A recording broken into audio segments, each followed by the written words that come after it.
जय हिंद दोस्तों, एक बार फिर से आपका स्वागत हमारे YouTube चैनल ओपी फिक्सर पर। दोस्तों हमारे चैनल को सब्सक्राइब कीजिए, लाइक कीजिए, कमेंट कीजिए, शेयर कीजिए।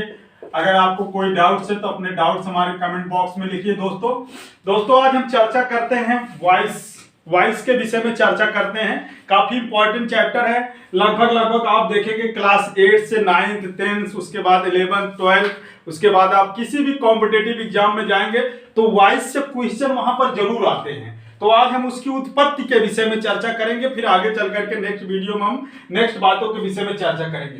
दोस्तों जैसा कि अगर आप देखें, जब हम पूरी पृथ्वी पर रहते हैं, पृथ्वी जिस पर दो तरह की चीजें विद्यमान हैं। एक तो है लिविंग, एक लिविंग है और दूसरी है नॉन लिविंग। अगर कोई चीज लिविंग है तो वह काम करेगी तो काम करने वाले को हम डूअर कहते हैं, और नॉन लिविंग है अगर काम नहीं करेगी तो उसे हम नॉन डूअर कहते हैं। दोस्तों ये बात आप अपने दिमाग में पूरी तरह से डाल लीजिए। अगर आप इंग्लिश को इंग्लिश के भाव से समझेंगे, उसकी लिटरल मीनिंग को समझेंगे, तभी जाकर के आप इंग्लिश को समझ पाएंगे। अदरवाइज आप रटेंगे कि सेंटेंस के लास्ट में ए आएगा, वो नियम पढ़ेंगे तो आप कंफ्यूज हो जाएंगे। अगर आप चीजों को लिटरल मीनिंग को आराम से समझेंगे, भाव को समझेंगे, तो आपको चीजें 100% क्लियर हो जाएंगी। जैसा कि हमने कहा कि पूरी पृथ्वी पर दो तरह की चीजें, एक लिविंग है, एक नॉन लिविंग है। अगर लिविंग है तो वर्क करेगा, काम करेगा तो डूअर कहलाएगा। अगर नॉन लिविंग है तो काम नहीं करेगा, जो काम नहीं करता उसे नॉन डूअर कहते हैं। दोस्तों अगर लिविंग ने काम किया तो उससे निर्माण होता है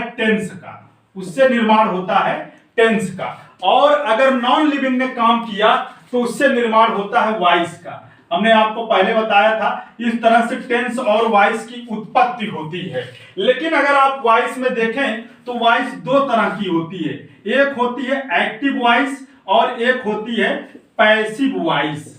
दो तरह की वॉइसें होती हैं, एक्टिव वॉइस और पैसिव वॉइस। अगर आपको चीजें समझ में आ रही, मुझे लगता है समझ में भी आ रही होंगी, क्योंकि ये हम आपको एकदम जीरो से पढ़ा रहे हैं। अगर आप किसी भी क्लास में पढ़ते होंगे तो आपको चीजें 100% समझ में आएंगी। आप देखिए यहाँ पर उत्पन्न हुआ टेंस, किसी डूअर ने काम किया, उसके बाद किसी नॉन डूअर ने काम किया तो उत्पन्न हुआ वॉइस। और वॉइस में कौन सी वॉइस होगी? अगर हम देखें तो कोई टेंस है तो टेंस है, इसका मतलब वह एक्टिव वॉइस है। और कोई अगर नॉन यानी कि नॉन डूअर का एक्शन है तो वह हमारा पैसिव वॉइस हो जाएगा।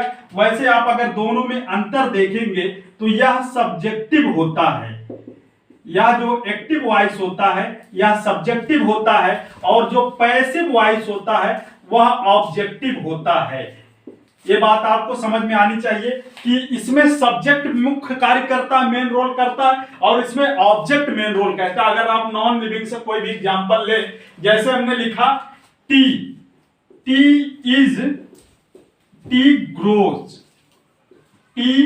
ग्रोज, चाय उगती है। T grows both Assam and Ceylon,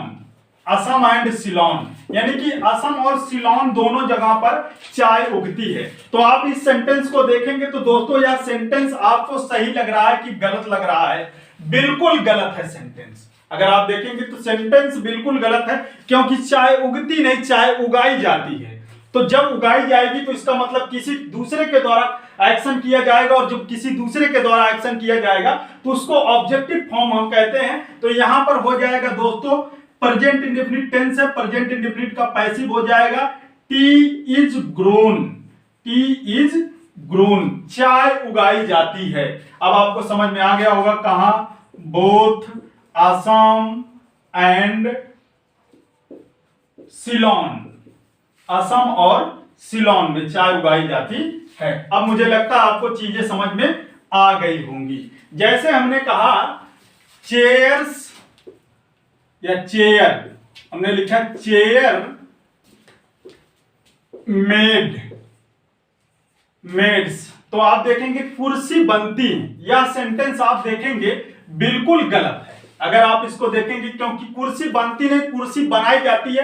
passive voice का सेंटेंस होगा तो इसको आप अगर आप देखेंगे तो यह पैसिव में जाएगा, चेयर इज मेड हो जाएगा दोस्तों, तब यह सेंटेंस सही हो जाएगा। जैसे हमने कहा कलम टूट गई, कलम टूट गई पास्ट इंडेफिनिट का टेंस होगा तो लिखें अगर सेंटेंस इसके लिए पेन ब्रोक्ड, ठीक, कलम टूट गई, तो यह सेंटेंस बिल्कुल गलत हो जाएगा क्योंकि पास्ट इंडेफिनिट का यह पैसिव होता है, कलम अपने आप नहीं टूटेगी क्योंकि नॉन लिविंग है। अगर आप थोड़ा सा भी दिमाग लगाएंगे तो आपको चीजें 100% क्लियर हो जाएंगी। तो इसका सही आंसर हो जाएगा पेन, और इसका डिड का पैसिव हो जाएगा वाज वेयर। तो यहां हो जाएगा pen was broken, pen was broken अर्थात कलम टूट गई। तो मुझे लगता है आपको दोस्तों पैसिव वॉइस समझ में आ गई। पैसिव वॉइस का मतलब अगर कोई नॉन लिविंग एक्शन करता है तो पूरी तरह से पैसिव में होता है, प्लस अगर हम किसी भी सेंटेंस का पैसिव बनाते हैं तो उसमें ऑब्जेक्टिव फॉर्म लेते हैं। दोस्तों यह हो गई हमारे वॉइस की उत्पत्ति, कहां से वॉइस उत्पत्ति हुई है। अब नेक्स्ट वीडियो में हम आपको किस तरह से कौन कौन से सेंटेंस का कैसा वॉइस बनाते हैं उसके विषय में पढ़ेंगे दोस्तों। बहुत बहुत धन्यवाद।